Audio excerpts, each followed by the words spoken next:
உலக வரலாற்றில் ஒரு சிலர் மட்டும்தான்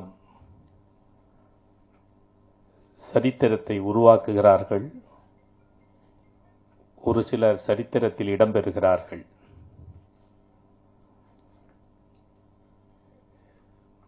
பெரும்பான்மையானோர் அவர்கள் வகுத்த பாதையில் நடைபோடுகிறார்கள்.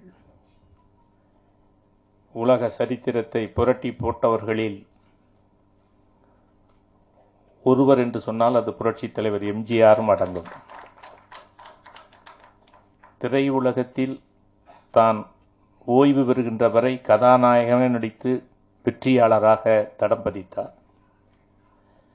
அரசியலில் அவர் முதலமைச்சராக பதவியேற்றதற்கு பிறகு முதலமைச்சராகவே மறைந்தார். இந்த வரலாறு உலகத்தில் வேறு யாருக்குமே கிடையாது.